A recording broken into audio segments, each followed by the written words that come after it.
Olá pessoal, olá alunos do curso de Licenciatura em Educação Física da Univasf, eu sou o professor Álvaro Millen, estou com vocês aqui para iniciar a disciplina Didática da Educação Física 3, mais uma das sequências de disciplinas de didática, e essa primeira videoaula, do primeiro módulo, vai abordar o contexto e as finalidades da educação física na escola.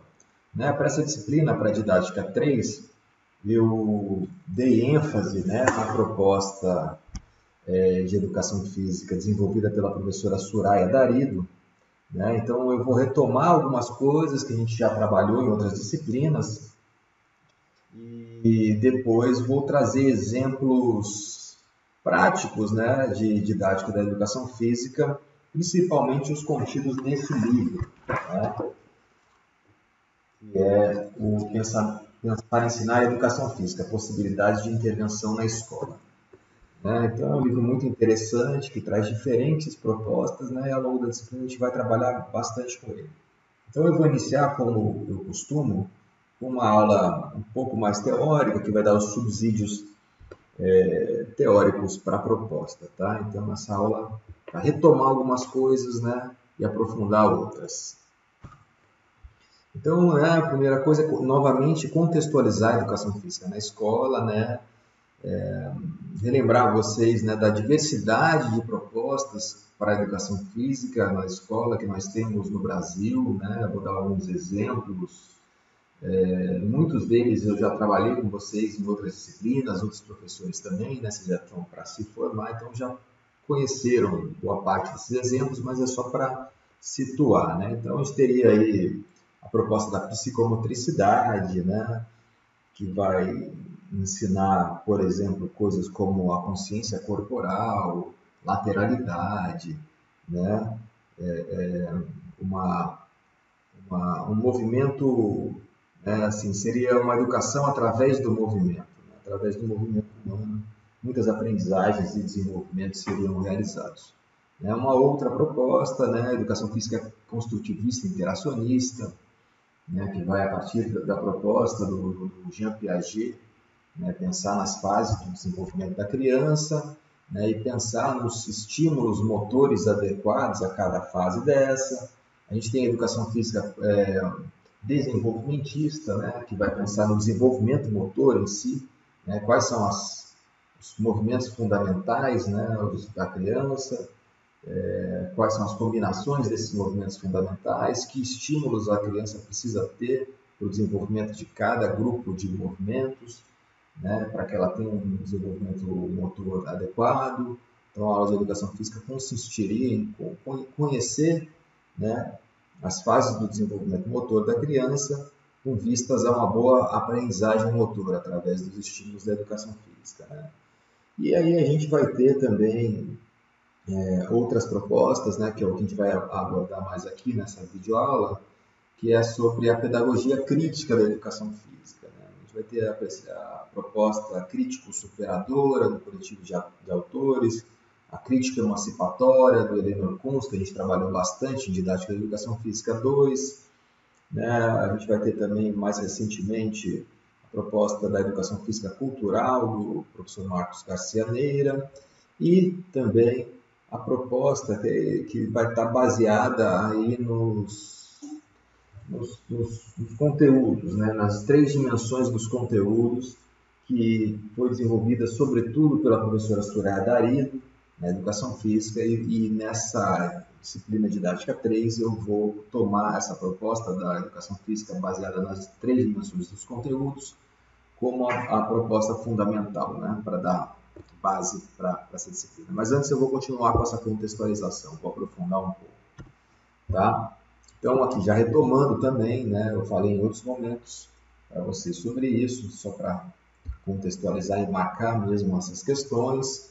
A gente tem grandes influências na história da educação física escolar no Brasil e no mundo, mas vamos olhar para o Brasil, no nosso campo.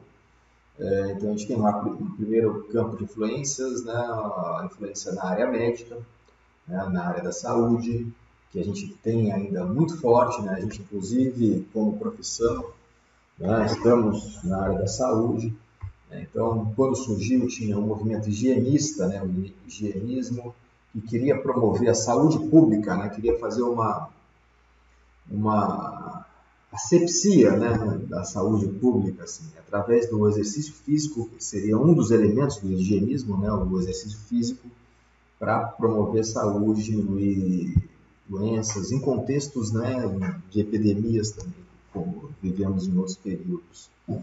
A gente teve uma outra grande influência, né, que foi os militares no Brasil, né, que tinha como grande proposta a construção de um país forte, né, com um homem forte. Então, através do exercício físico também, a prática de exercício, esse homem seria constituído. Boto o homem, né, porque era homem no gênero masculino, né, as mulheres não caberia essa proposta. A mulher nessa época, né, da influência militar na educação física, década de 1930, 1940, que foi, né, o nosso surgimento como uma, uma, uma, uma formação universitária, né, a gente tinha a perspectiva do homem forte, não da mulher. A mulher seria um ser frágil. Isso a gente foi superado, hoje em dia a gente não pensa dessa forma. Né?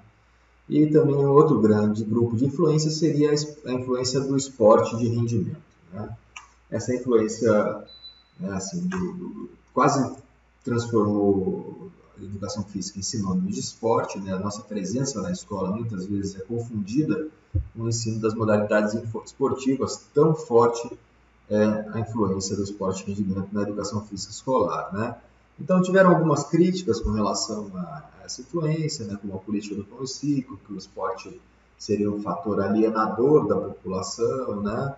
Então, e também a educação física é pensada como uma base da pirâmide esportiva, assim, através das aulas de educação física escolar, a gente poderia detectar talentos esportivos e identificar, né, esses talentos e encaminhar e treinar esses talentos para que a gente tivesse um esporte de rendimento forte no país, né, a partir de uma base que seria abordada nas escolas.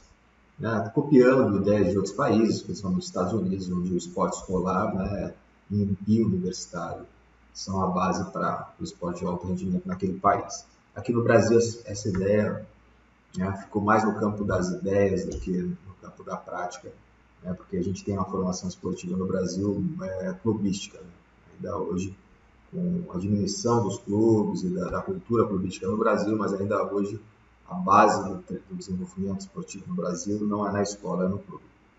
Mas houve essa influência muito forte, esse discurso.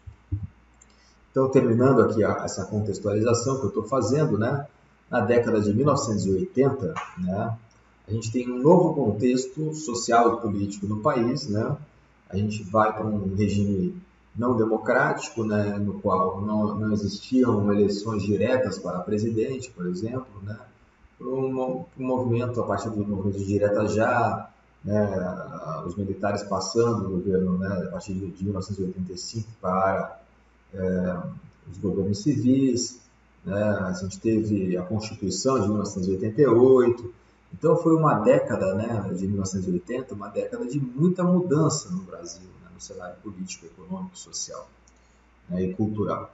Então, nesse contexto, né, dessas mudanças dos anos de 1980, a gente tem também uma forte renovação no campo da educação física, né? E a gente tem o surgimento de uma pedagogia crítica, né? Assim, baseada, né, e influenciada também por uma pedagogia crítica no campo da educação, né, de autores, já não era mais a geração do Paulo Freire, né, veja, a geração do Paulo Freire já era uma outra geração da pedagogia crítica no campo da educação no Brasil, né, a que teve grande influência no campo da educação física foi principalmente o professor Demerval Saviani, né, e as ideias do Saviani, outros autores como Libânio, Gadotti, né, levaram a educação física a constituir a sua própria pedagogia crítica. Né? Assim, a gente tem como culminância, né, desse movimento crítico da educação física no Brasil o livro conhecido como Coletivo de Autores. Né? O nome do livro realmente é Metodologia do Ensino da Educação Física, mas ficou conhecido como Coletivo de Autores. Né? Esse livro foi, assim, foi publicado em 1992, e ele concentrou, né, essas ideias críticas no campo da educação física. A proposta deles eu vou passar brevemente para vocês mais para frente, dessa videoaula mesmo. Bom, então agora a gente passa, né, para um outro tópico das videoaulas, passada a contextualização. Vamos começar a pensar nas finalidades da educação física na escola. Vai culminar, né, assim, a gente vai terminar a videoaula pensando que eu vou colocar ali os objetivos, né, os fins últimos, né, os objetivos principais da educação física na escola. Mas antes vamos a alguns mal entendidos, né, e problemas decorrentes da pedagogia crítica da educação física, né? Então, com esse movimento, né, decorrente da década de 1980, da pedagogia crítica da educação física, antes de explicar a pedagogia crítica em si, eu vou falar sobre alguns mal entendidos, né? Então, assim, a partir dessa pedagogia crítica da educação física, muitas vezes as pessoas começaram a pensar de que quem critica o esporte, né, na pedagogia crítica é contra o esporte, né? Como se a gente não quisesse mais o esporte nas aulas de educação física escolar. Isso é falso, né? Não é isso. Isso é um mal entendido. Um outro mal entendido é que a pedagogia crítica seria contra a técnica esportiva, né? Contra se ensinar, né, os fundamentos dos esportes, né? Isso também é falso, né? Um outro mal entendido seria que o rendimento esportivo, né, assim, quanto melhor você consegue se desenvolver no esporte, seria o avesso, né? Seria o contrário do esporte no lazer ou do esporte escolar também, né? Então, assim, o esporte do lazer, o esporte escolar seria um esporte qualquer, um esporte sem rendimento, que não tinha preocupação com fazer o melhor possível, né? Isso também é falso, né? E por último, mais importante, né, que é uma ideia, né, equivocada, uma ideia errada, né, que se propagou dizendo que a pedagogia crítica da educação física propunha, né, a substituição da prática, né, da aula prática de educação física pela reflexão, pela aula teórica, né? Então, na pedagogia crítica, a gente teria aula teórica e na educação física tradicional, aula prática, né? Então, isso também é completamente errado, né? Não é nada disso.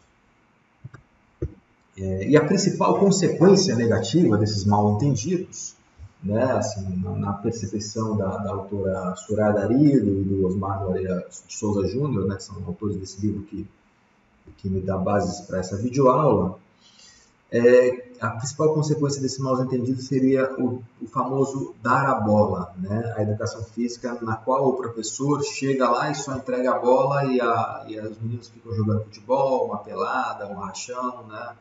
Um baba, como a gente chama aqui, né, no sertão, e o professor não faz nada, né, só fornece o material, dá a bola, então é quase uma aula livre. É quase não, é uma aula livre, né? Então, assim, esses autores entendem que a pedagogia crítica da educação física, ao criticar o modelo de educação física tradicional, né, que se baseava no ensino das técnicas esportivas, dos fundamentos esportivos, gerou isso daí, né? Gerou uma educação física do dar a bola, né? Da aula livre, né? Do que os alunos brincam lá e jogam por si, o professor não faz praticamente nada, né?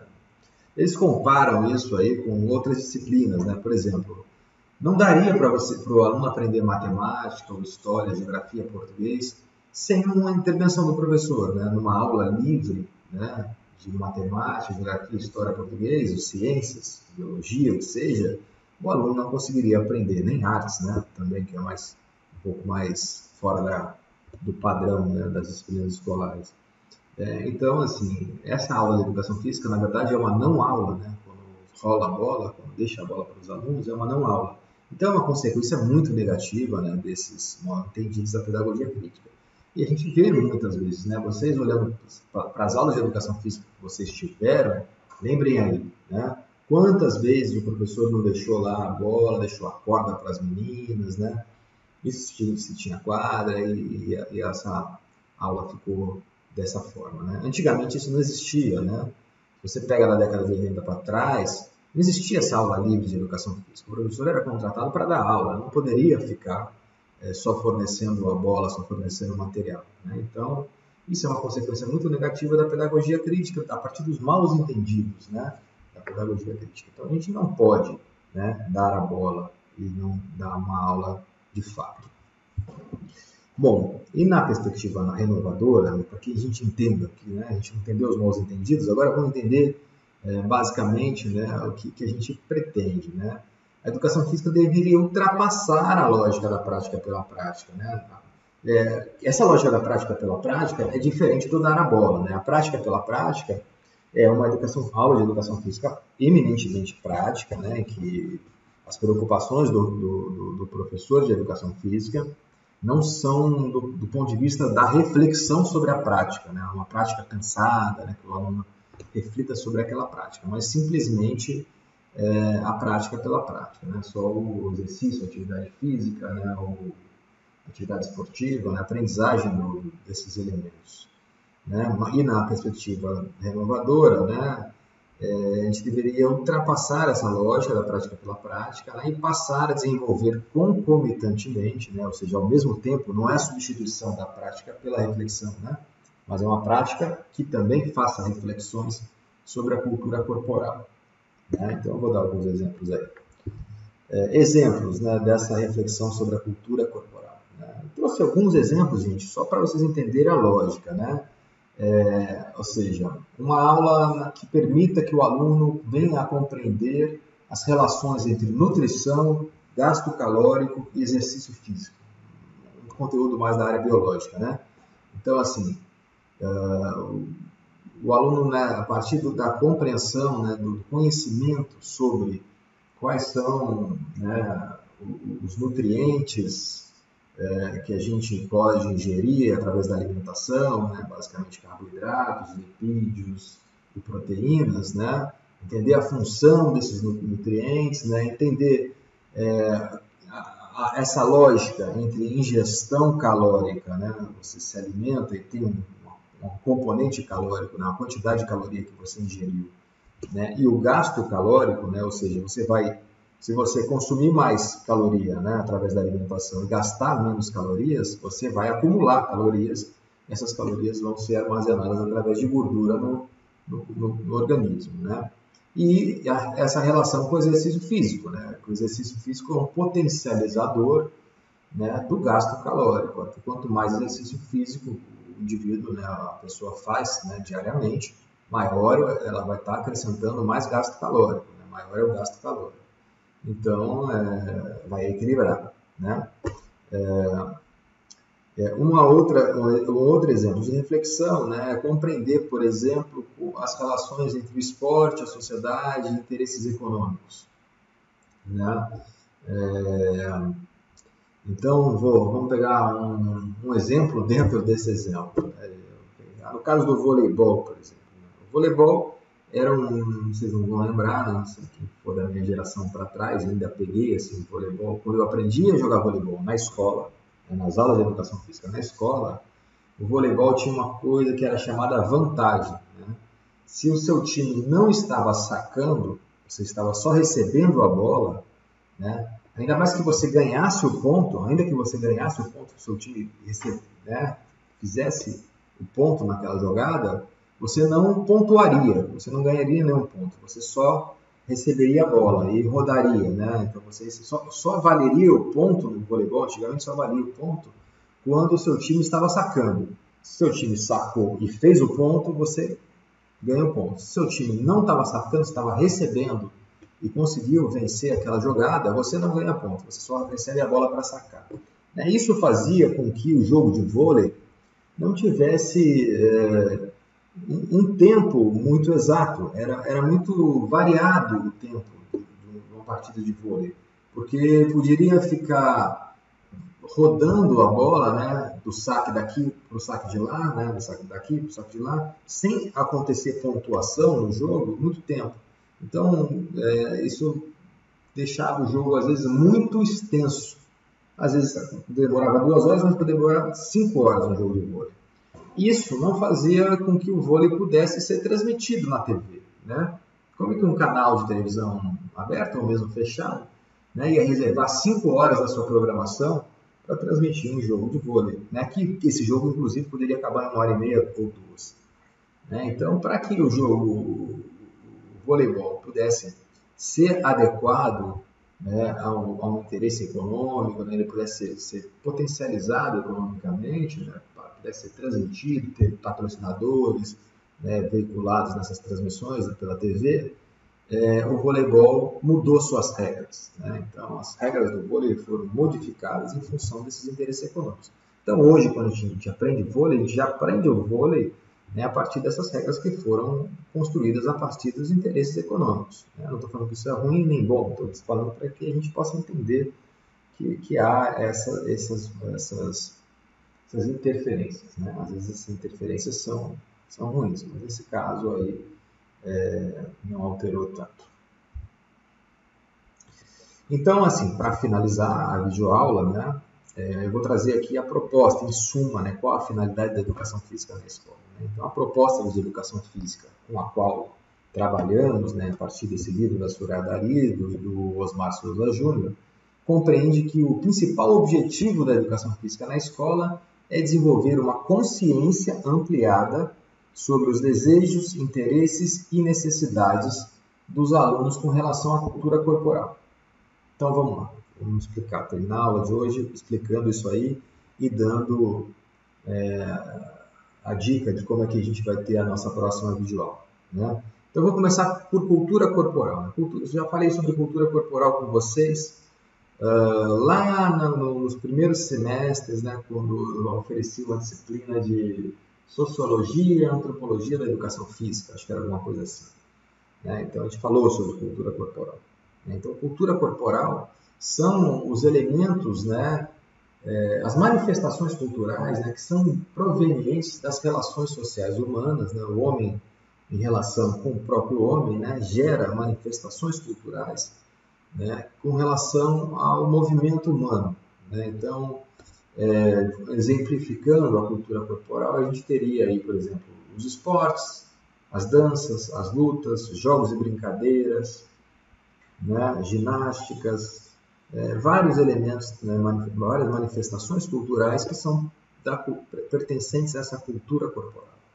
Né? E às vezes, né, para a aula de educação física, né, com objetivo, com finalidade da aula de educação física, não nos basta que o aluno aprenda a praticar, né, essas manifestações da cultura corporal. Além de praticar essas manifestações, ele precisa entender como ele se relaciona com essas manifestações culturais, né, da cultura corporal. Né? Que relações tem com os seus desejos, com os seus interesses, com as suas necessidades principalmente, né? Com relação à cultura corporal. Quais são as necessidades das pessoas com relação a essas manifestações? O que ela precisa? Né? Vou dar um exemplo aqui para vocês entenderem. Com relação ao esporte, por exemplo, muitas vezes a gente se torna, né, consumidor, né, meros consumidores das práticas esportivas. Né? A gente vira um torcedor de futebol, um torcedor de basquete, um torcedor de vôlei, né? Um torcedor de surf, um torcedor de vale tudo, de MMA, que seja, e começa a assistir, né, esses eventos, né, e consumir, seja através da televisão ou comprando material esportivo, marcas que estejam associadas a essas práticas esportivas. Mas a gente não pratica, de fato, né, essas práticas. Então, assim, a gente tem que ter essa percepção de que a gente precisa, por exemplo, né, é necessidade nossa, interagir de forma mais ativa, mais presente, como que eu diria, ativa mesmo, né, com relação à cultura corporal. A gente não necessita ser um consumidor, um mero consumidor passivo da cultura corporal. A gente precisa ser um consumidor ativo, né, praticar, exercer essa cultura, né, ao invés de ficar sentado no sofá assistindo somente. Né? Não é que a gente não possa assistir, né? Eu mesmo assisto muito. Então, esse é um exemplo, tá? De como os alunos precisam despertar necessidades. Mas para isso, eu vou terminar a aula de hoje, não basta a prática pela prática, né? Só ele aprender a jogar, mas também não basta só a reflexão, né? Tem que ser um conjunto, né, de conteúdos, né, da educação física, que passe pela prática, que ele aprenda a jogar, né? Que ele tenha conhecimento sobre essa prática, né? Que ele tenha reflexão sobre essa prática, que ele possa ter conhecimento que permita ele a pensar sobre essa prática e como ele deve agir nessa prática, né? Que tipo de atitudes ele tem que ter. Então, essa perspectiva ampliada, né, que não é nem a prática pela prática, e nem só a reflexão, é a base dessa proposta que a gente vai trabalhar nessa última disciplina de didática com vocês. Tá? Na próxima videoaula, eu vou apresentar aí as dimensões dos conteúdos, né, que vai mostrar essas 3 dimensões dos conteúdos. A dimensão conceitual, que está mais ligada à reflexão sobre a cultura corporal, a dimensão procedimental, né, que é o como fazer, né, o procedimento, é a prática, né, e a dimensão atitudinal, que é como ser, né, como agir, como proceder numa prática da cultura corporal. Tá bom, pessoal? Então, por hoje é só.